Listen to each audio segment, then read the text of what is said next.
Chairman Peoples Party Bilawal Bhutto کا شہباز شریف کو مناظرے کے چیلنج قبول کرنے کے جواب میں عطا تارڑ نے چیئرمین پیپلز پارٹی پر کڑی تنقید کی۔ کہتے ہیں مناظرے کا چیلنج کرنے والے ابھی اتنے بڑے نہیں ہوئے۔ کراچی کے ایک وڈیرے نے لاہور کا رخ کر لیا۔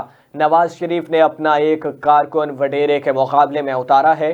انہوں نے کہا کہ پیپلز پارٹی والوں نے روٹی کپڑا مکان کا نعرہ لگایا تھا مگر لوگوں سے پانی بھی چھین لیا۔ بلاول بھٹو نے 300 یونٹ تک تو کیا 300 روپے بھی عوام کی جیبوں سے نکال لینے ہیں۔ اگر بلاول کا نانا صدر پاکستان اور وزیر اعظم تھا تو میرے دادا بھی صدر پاکستان تھے۔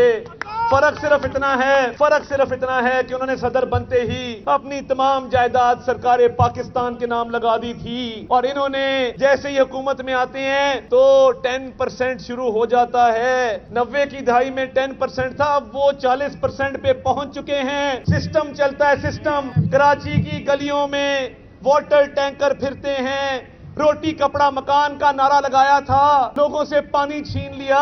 سمندر پہ رہنے والے ساحل سمندر پہ رہتے ہیں، فلٹریشن کوئی پروسیس نہیں لگا سکے 15 سال میں کہ سمندر کا پانی صاف کر کے لوگوں کو پینے کے لیے دیا جا سکے۔ پیسہ چلتا ہے، پیسہ ان کے سیاسی لوگ بھتہ لیتے ہیں اور پھر لوگوں کو گھروں میں پیسے لے کے ان کو پانی دیا جاتا ہے۔ تم پانی نہیں دے سکے اور لاہور آ کے ہمیں باتیں کرتے ہو، تمہیں باتیں کرنے کا بھی حق نہیں ہے، منہ چھپاتے پھرو گے اور انشاءاللہ شیر دھاڑے گا۔ شیر دھاڑ رہا ہے، آنے والا وقت بتا رہا ہے کہ شیر آ رہا ہے۔